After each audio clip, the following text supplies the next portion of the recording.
স্টেশনে ট্রেন থেকে নেমে একগাল হেসে গজপতি আঙুল তুলে বললেন, ওই যে জঙ্গল মতো জায়গাটা দেখতে পাচ্ছ, ওখানেই সূর্য ডুবতে চলেছে। শিগগির পৌঁছতে হবে কিন্তু। ভবভূতি ট্রেনটা চলে না যাওয়া অবধি কোনো কথা বললেন না। গম্ভীর মুখে দাঁড়িয়ে রইলেন। ঠোঁটের কোণায় সেই অবিশ্বাসের বাঁকা হাসিটা এখনো রেখে দিয়েছেন অবশ্য। ট্রেনটা দূরের বাঁকে গাছপালার আড়ালে মিশে গেলে তখন বললেন, ইয়ে, একটু চা পেলে ভালো হতো। চা? গজপতি হাসলেন। চারপাশে তাকিয়ে দেখো তো, এখানে চায়ের দোকান দূরের কথা, আমরা বাদে জনমানুষী আর দেখতে পাচ্ছ নাকি?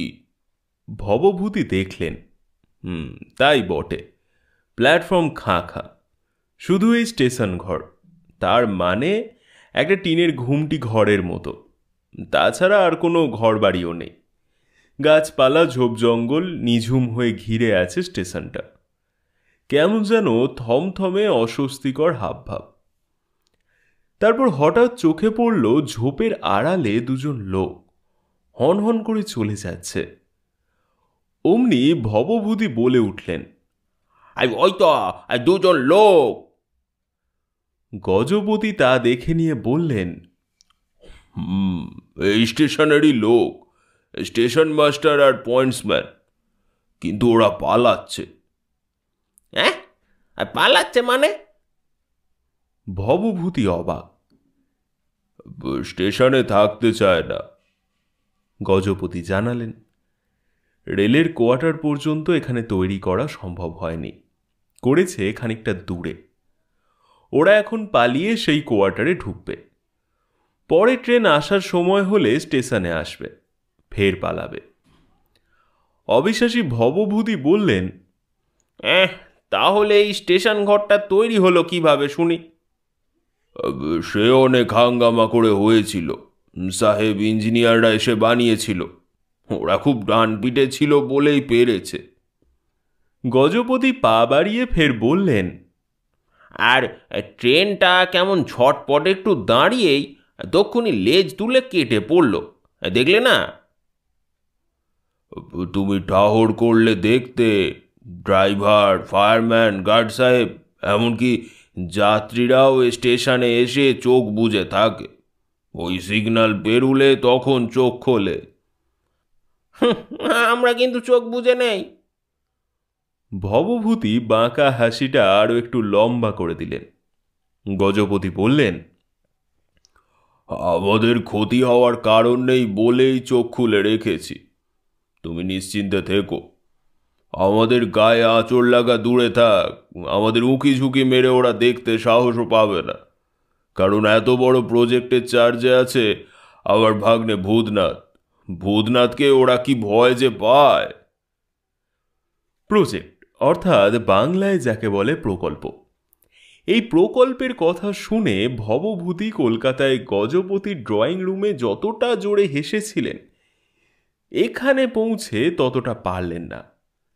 খুক খুক শব্দ হলো মাত্র। গজপতির পিছনে পিছনে রেল লাইন বরাবর এগোতে থাকলেন। সূর্য গাছপালার আড়ালে অস্ত যাচ্ছে। আশ্বিন মাস, ঘন সবুজ চেকনাই দেওয়া সেই সব গাছপালার গায়ে নীলচে কুয়াশা জমতে শুরু করেছে। পাখপাখালি তুমুল হল্লা করছে। ভবভূতি টের পেলেন কেমন যেন অস্বস্তি তাকে পেয়ে বসেছে ক্রমশ। হলেও হতে পারে কিংবা থাকলেও থাকতে পারে গোছের ভাবনা মগজে সুরসুর করে বেড়াচ্ছে। বারবার এদিক ওদিক দেখতে দেখতে যাচ্ছেন। এই প্রকল্পের কথাটা উঠেছিল সুন্দরবন ব্যাঘ্র প্রকল্পের কথায়। গতকাল সন্ধ্যায় জোর বৃষ্টি নেমেছিল। রাস্তায় এক হাঁটু জল জমে গিয়েছে, তার সঙ্গে লোডশেডিং। গজপতির ড্রয়িং রুমে মোমবাতির আলোয় বাঘ নিয়ে কথা হচ্ছিল। ভবভূতি যৌবনে দুর্দান্ত শিকারী ছিলেন, তাই ওর সব কথায় বাঘ আসবেই। ওর আফসোস বাঘ মেরে বড্ড ভুল করেছেন এতকাল। এখন বাঘ বংশ দেশ থেকে লোপ পেতে বসেছে। তাই সুন্দরবনে বাঘ প্রকল্প করে সরকার একটা কাজের মতো কাজ করেছেন। বেচারীরা শান্তিতে ওখানে খেয়ে পড়ে বাঁচুক আর বংশবৃদ্ধি করুক। সেই কথার জের টেনে গজপতি বলেছিলেন, আর ভূত বংশের কথাটা ভেবো ভায়া, আজকাল আর তত ভূত কেউ দেখতে পায়? ভূতেরাও তো লোপ পেতে বসেছে, আমাদের ছেলেবেলায় দেখেছি। বাধা দিয়ে ভবভূতি বলেছিলেন, ভূত? তুমি ভূতে বিশ্বাস করো? বালবাত করি। গজপতি দৃঢ়ভাবে জবাব দিয়েছিলেন। সেই তো বলতে যাচ্ছি। হাত তুলে ভবভূতি বলেছিলেন, শুনবো না, সব গোল, ভূত নেই। নেই। গজপতি ফুঁসে উঠেছিলেন। বালবাত আছে, চলো এক্ষুনি চলো, আছে না নেই টের পাইয়ে দিচ্ছি। তা কোথায় যাব শুনি? ভবভূতি হাসতে হাসতে বলেছিলেন, কোনো পোড়ো বাড়িতে, নয়তো শ্মশানে। এই তো, আমি ওসব জায়গা চষে ফেলেছি এক সময়, ভূতের টিকিও দেখিনি হে। গজপতি রেগে গিয়েছিলেন। ঠিক জায়গায় গেলে তো দেখবে, তাছাড়া বললুম তো আজকাল আর তত ভূত নেই। আগে যেমন পাড়া গায়ে যখন তখন বাঘ দেখা যেত, এখন কি যায়? যায় না। আর তুমি তো বললে বাঘ বংশ লোপ পাচ্ছে বলে সুন্দরবনে বাঘ প্রকল্প করা হয়েছে। হ্যাঁ হয়েছে তো, প্রকল্প না বলে বলো বাঘেদের অভয়ারণ্য। ঠিক তাই বলতে যাচ্ছিলুম তোমায়। শুনবে না খালি গোঁ ধরবে? রামচন্দ্রপুর নামে স্টেশন আছে, শুনেছ কখনো? শোনোনি? ভবভূতি বাঁকা হেসে বলেছিলেন, না না, শুনিনি। তা হয়েছে কি? রামচন্দ্রপুরে ঠিক তোমার সুন্দরবনের বাঘেদের অভয়ারণ্যের মতো ভূতেদেরও বংশ রক্ষার জন্য অভয়ারণ্য করা হয়েছে, জানো? আর তার প্রজেক্ট অফিসার কে জানো? জানি না, কারণ এমন প্রজেক্টের কথা কোশমিনকালে শুনিনি। গজপতি গর্জে বলেছিলেন, তুমি যা জানো না বা শোনোনি তা নিয়ে তর্ক করতে এসো না। রামচন্দ্রপুর ভূত প্রকল্পের চার্জে আছে যে অফিসার, তার নাম ভূতনাথ, আমার আপন ভাগ্নে। সে রীতিমতো মেক্সিকোতে ট্রেনিং নিয়ে এসেছে ভূতের ব্যাপারে।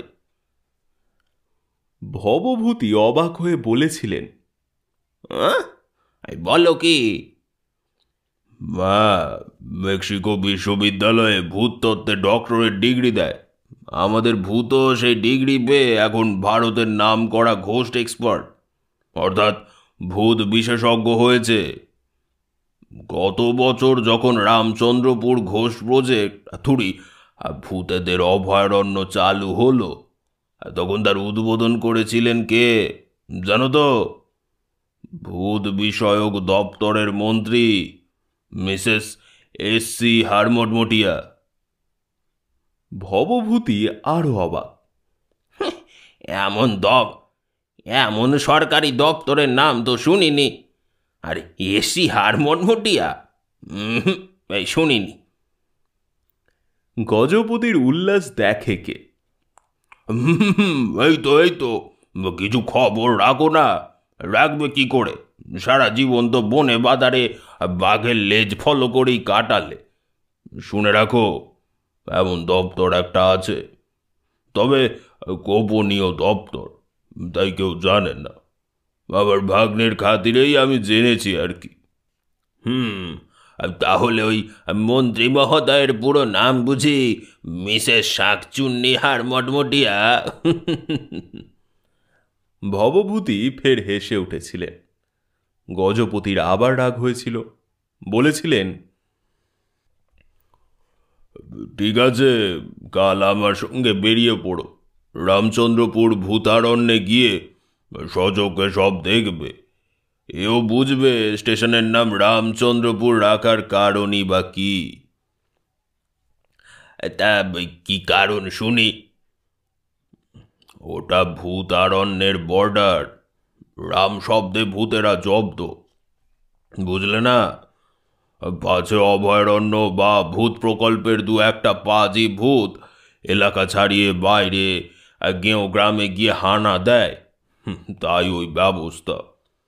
তোমার সুন্দরবন ব্যাঘ্র প্রকল্পের দু একটা বাঘ কি এমন করে না মাঝে মাঝে?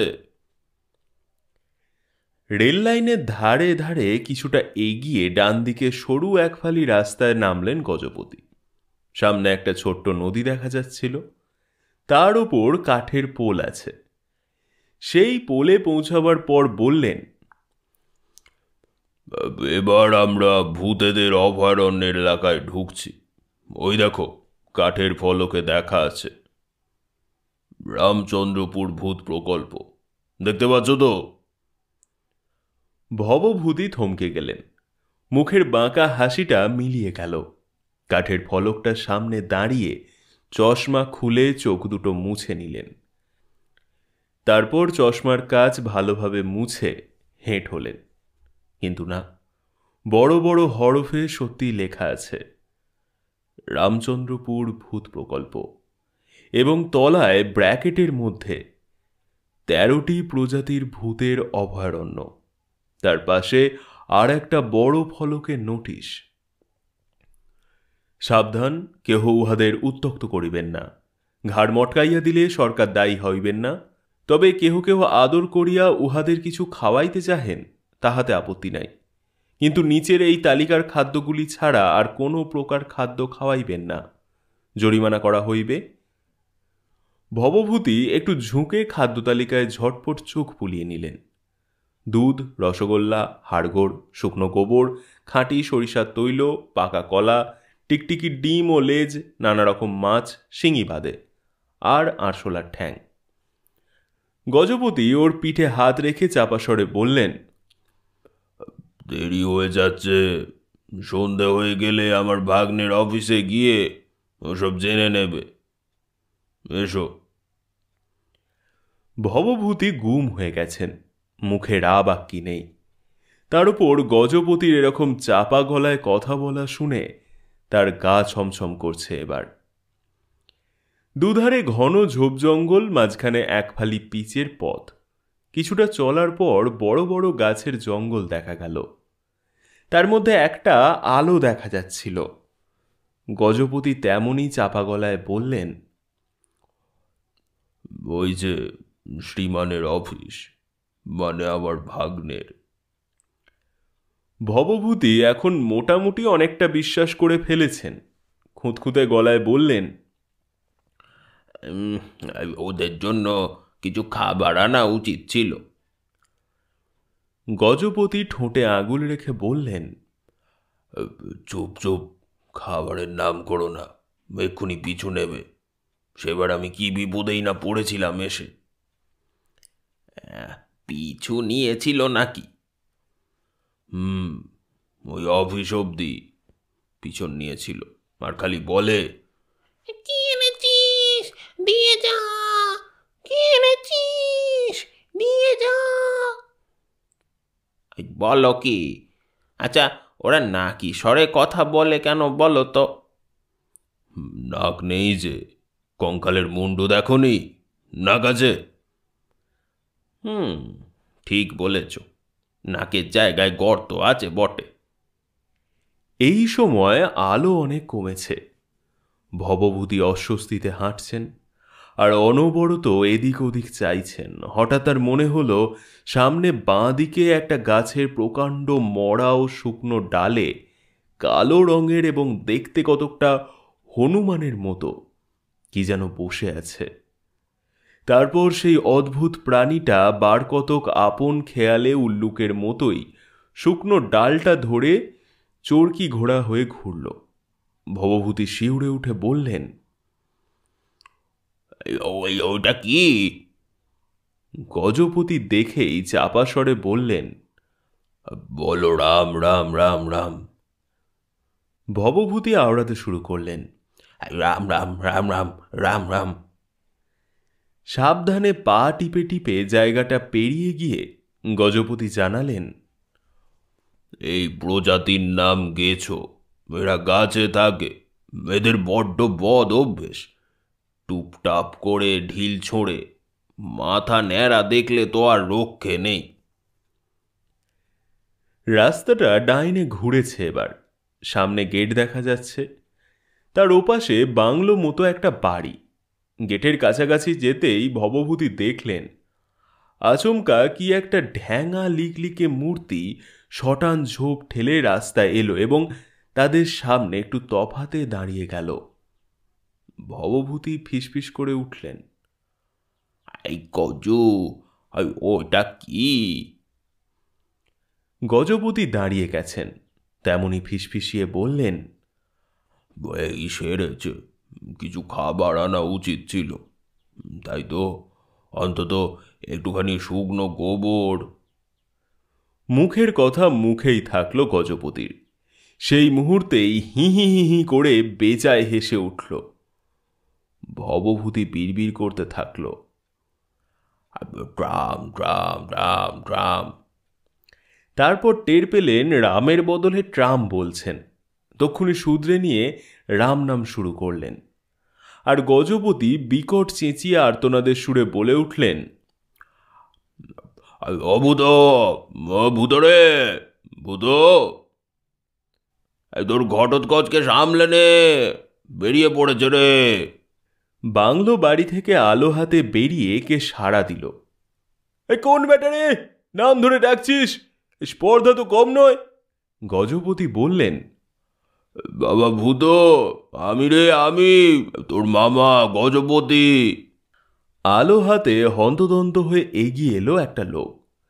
তাকে দেখে রাস্তা আটকে দাঁড়ানো সেই মূর্তিটা এক লাফে ঝোপঝাড় ডিঙিয়ে পালিয়ে গেল।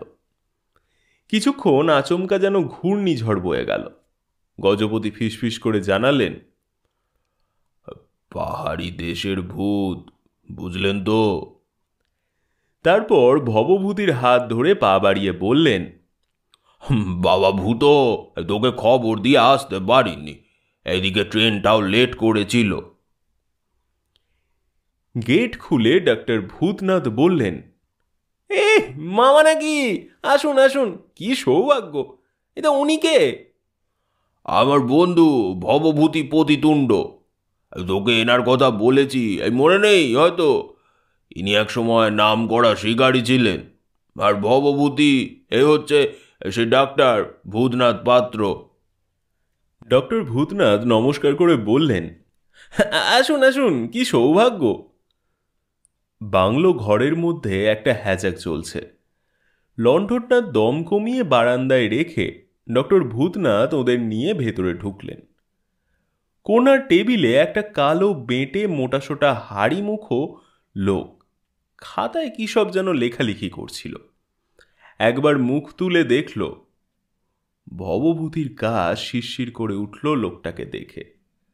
মানুষ বটে তো, কেমন যেন ভুতুড়ে চেহারা। পাশের ঘরের দরজা খুলে ডক্টর ভূতনাথ বললেন, 1 মিনিট, মোমবাতিটা জেলে দিই। ভবভূতি বললেন, লোডশেডিং বুঝি? না, এখানে ইলেকট্রিসিটির বালাই নেই। কেন নেই পরে বলবক্ষণ। বলে ভূতনাথ মোমবাতি জেলে দিলেন। ডাকলেন, আসুন মামা, আপনারা ভেতরে এসে বসুন, আমি চায়ের জোগাড় করি। ঘরটা বেশ বড়। ভবভূতি ও গজপতি আরাম করে বসলেন। ডক্টর ভূতনাথ বাইরে চলে গেলেন। বাইরে তার গলা শোনা গেল। কাকে ডাকাডাকি করছেন। গজপতি বললেন, ইলেকট্রিসিটি কেন নেই জানো? ভূতেদের ওই আলো সয় না, লন্ঠন হ্যাজাক অব্দি বড় জোর সয়। ওই ইলেকট্রিসিটির জ্বালায় তো ভূত বংশ লোপ পেতে বসেছে। ভবভূতি দমে গেছেন এখন। সায় দিয়ে মাথাটা নাড়লেন শুধু। তারপর বারবার জানালার দিকে তাকাতে থাকলেন। বলা যায় না কখন কি বিতিকিচ্ছিরি ভুতুরে চেহারা জানালায় উঁকি দিয়ে ওই রকম একখানা পিলে চমকানো হাসি হাসবে হয়তো। মনে হচ্ছে রাইফেলটা আনলে ভালো হতো, কিন্তু রাইফেল কি এরা ছুটতে দিত? তার চেয়ে বড় কথা, রাইফেলের গুলি ভূতের গায়ে লাগতো কি না তাই বা কে জানে। কখনো তো পরীক্ষার সুযোগ পাননি। কিছুক্ষণ পরে চা খেতে খেতে ভবভূতি এই অভয়ারণ্যের ভূত বৃত্তান্ত বেশ মনোযোগ দিয়ে শুনছিলেন। গজপতির ভাগ্নে ডক্টর ভূতনাথ পাত্র অমায়িক মানুষ, রোগা শৃঙ্গে চেহারা, গায়ের রং কুচকুচে কালো, চুলগুলো ছোট এবং সজারুর কাটার মতো খাড়া, গোঁফটাও তাই। এই শরতের ভ্যাপসা গরমেও স্যুটটাই পরে আছেন। গজপতির চোখ নাচছে অনবরত, যেন বলতে চাইছেন, দেখছো তো আমি কেমন ভাগ্নের মামা, ভাগ্নে পাক্কা সাহেব। ডক্টর ভূতনাথ বলেছিলেন, আপনি তো শিকারী মিস্টার পতিতুণ্ড, আপনি ব্যাপারটা বুঝবেন ভালো। আপনার যেমন বন্যপ্রাণী, বিশেষ করে বাঘের ব্যাপারে তীব্র কৌতূহল ছিল বললেন, আমারও ছেলেবেলা থেকে ওই ভূতের ব্যাপারে ভীষণ আগ্রহ ছিল।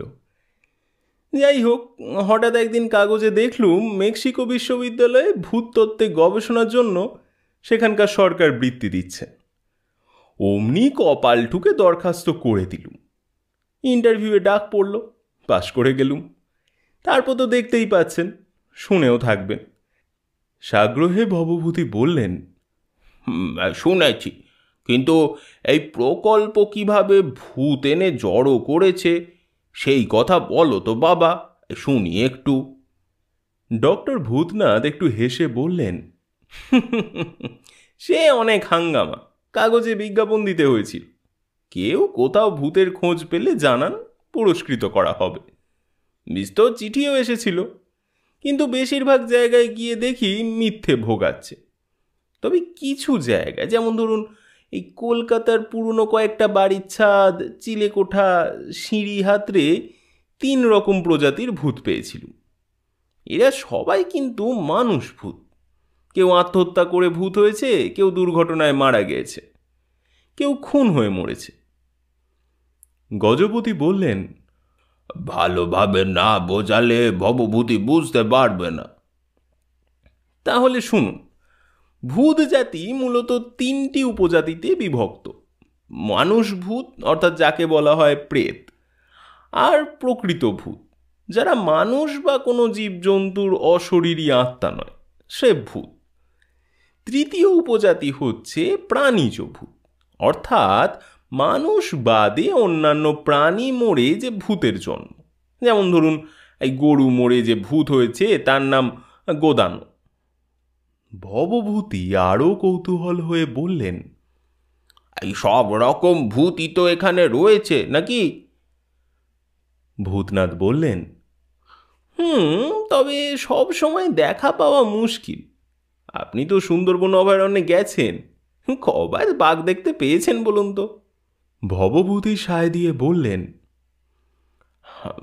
আমি শিকারী, ও কি নতুন কথা আমার কাছে? শুনুন, গ্রামাঞ্চলে কিভাবে ভূত খুঁজে এনেছি। গ্রামে খবরের কাগজ কজনই বা পড়ে, তাই ঢেড়া পিটিয়ে জানিয়ে দেওয়া হয়েছিল। তার ফলে অসংখ্য জায়গা থেকে নানা রকম ভূতের খোঁজ পাওয়া গেল। যেমন ধরুন বীরভূমের একটা দিঘির এক কোণায় শাঁকচুন্নির খোঁজ পেল। তখনই বেরিয়ে পড়লুম। কিন্তু ওদের ধরে আনলে কিভাবে? ডক্টর ভূতনাথ একটু হেসে বললেন, খুবই সোজা, খুবই সোজা। শুধু জানতে হয় কোন প্রজাতির ভূতের কি খাদ্য, ব্যাস। বীরভূমের সেই শাঁকচুন্নির আড্ডায় এক রাত্রি গিয়ে বসে রইল। ওর প্রধান খাদ্য হচ্ছে মাছ। মাছ দেখে তক্ষুনি ওর নোলায় জল ঝরতে লাগলো। ঘুমটার ফাঁকে বলল, একটা মাছ দে না ভাই। আমি অমনি উঠে চলতে শুরু করলুম। সারা পথ ও পেছনে চাইতে চাইতে আসে, আর আমি বলি, আর একটু গিয়ে দেব, চলায় চলায়, ব্যাস এই তো, এই একটু চলায়। এই করে এখানে নিয়ে এলু। এখানে পুকুর বানিয়ে অঢেল মাছ ছেড়েছি। শাঁকচুন্নিরা ছড়িয়ে ছিটিয়ে যা খাওয়ার খাচ্ছে, বাকিটা আমরা কলকাতায় চালান দিচ্ছি। এই শুনে গজপতি মন্তব্য করলেন, এইসব মাছই তো কলকাতার বাজারে বিক্রি হচ্ছে, স্বাদেই বোঝা যায়। শাঁকচুন্নিরা শুঁকে ফেলে দেয়, তাই ওরকম, বুঝলে তো?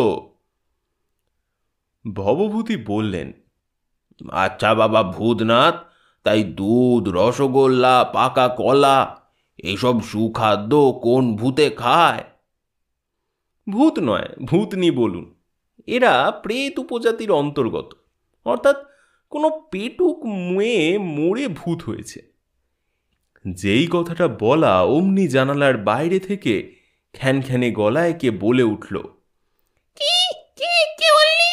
শুধু মেয়েরাই ওসব খায়? ভবভূতি আঁতকে উঠে দেখলেন নির্ঘাত ভূতনিই বটে। চুলের যা ছিঁড়ি, তার পরনে শাড়ি, কত রকম গয়নাও পরা, জানালায় দাঁড়িয়ে চোখ কটকটিয়ে তাকিয়ে আছে। ডক্টর ভূতনাথ ধমক দিয়ে বললেন, এই পেঁচোর মা, এখন চলে যায় এখান থেকে, আমরা কথা বলছি, দেখছো না? কিছু বলার থাকলে পরে এসো, না হয় দরখাস্ত করো। ভূতনি জিভ বের করে কেন কে জানে ভবভূতির দিকেই ভেঙচি কেটে সরে গেল। গজপতি খিকখিক করে হেসে বললেন, পেঁচোর মা সেবার আমাকে বাগবাজারে রসগোল্লা আনতে বলেছিল, ভুলে গেছে নিজেই। পেঁচোর? পেঁচোর মা মানে? ভবভূতি জিজ্ঞেস করলেন। জবাবটা দিলেন ডক্টর ভূতনাথ, ওর ছেলে পেঁচো যে ভূত, তার মানে প্রেত, ট্রেনে চাপা পড়ে মারা গেছে। ভবভূতি বললেন, আচ্ছা বাবা ভূতনাথ, এত যে ভূত রেখেছ অভয়ারণ্যে, তুমি কিংবা তোমার কর্মচারীরা কেউ কখনো বিপদে পড়নি তো? ডক্টর ভূতনাথ বললেন, না, বুঝতে পারছেন না, বেছে বেছে কর্মচারী রাখা হয়েছে, রীতিমতো ট্রেনিং দেওয়া হয়েছে। ভূত নিয়ে কাজ করা তো সহজ নয়। এই সময় ভবভূতির মনে হলো তার পাঞ্জাবির পকেটে কি যেন ঢুকেছে, ঘুরেই আঁতকে উঠলেন। চেয়ারের পেছনে ঘাপটি মেরে বসে একটা 9-10 বছরের ছেলে, কিন্তু সত্যি কি ছেলে? তার পকেটে একটা কালো কুচকুচে লিকলিকে হাত ঢুকিয়ে হাতড়াচ্ছে। ভবভূতি কাঁপতে কাঁপতে বললেন, কে কে কে কে কে? ডক্টর ভূতনাথ ধমকে দিলেন, এই পেঁচো, কি হচ্ছে? শ্রীমান পেঁচো বলল, চকলেট খুঁজছি বুধু মামা। হাত বের কর বলছি, বের করে নে হাত। ডক্টর ভূতনাথ উঠে দাঁড়ালেন। ছি ছি ছি, ওই নোংরা হাত তুই কোন আক্কেলে পকেটে ঢোকালি বলতো? মুখে চাইলেই পারতিস। পেঁচো হি হি করে হেসে হাত বের করে নিল। তারপর চেয়ারের পেছন থেকে উঠে দাঁড়িয়ে ভবভূতির গলায় দুহাত আঁকড়ে আবদার গলায় বলল, একটা চকলেট দাও না দাদু, একটা চকলেট। সেই সঙ্গে বেজায় রকম কাতুকুতুও দিতে থাকল। কি প্রচণ্ড ঠান্ডা হাত! ভবভূতির দম আটকে যাচ্ছে। ভয়ে কাঁপতে কাঁপতে গোঁ গোঁ করতে করতে শেষ পর্যন্ত ভূতের মতোই হি হি হি খিক খিক করে হেসে উঠলেন। ভবভূতি ফ্যাল ফ্যাল করে তাকিয়ে রইলেন কিছুক্ষণ, তারপর উঠে বসলেন। দেখলেন নিজের ঘরে শুয়ে আছেন। ঘরে সকালের রোদ ঢুকেছে। তার নাতি রুনু বলল, ও দাদু, এখনো ঘুমোচ্ছ তুমি? আমি কখন উঠেছি। ভবভূতি আগেই ভালোভাবে দেখে নিলেন রুনু না পেঁচো, তারপর শুধু বললেন, ও দাদু, একটা চকলেট দাও না। ভবভূতি চমকে উঠলেন, এও যে চকলেট চায়। কিন্তু না, মনের ভুল। স্বপ্নই দেখছিলেন বটে। কাল সন্ধ্যায় গজপতির সঙ্গে ভূত নিয়ে বেজায় তর্ক হয়েছিল, মনে পড়ছে তার।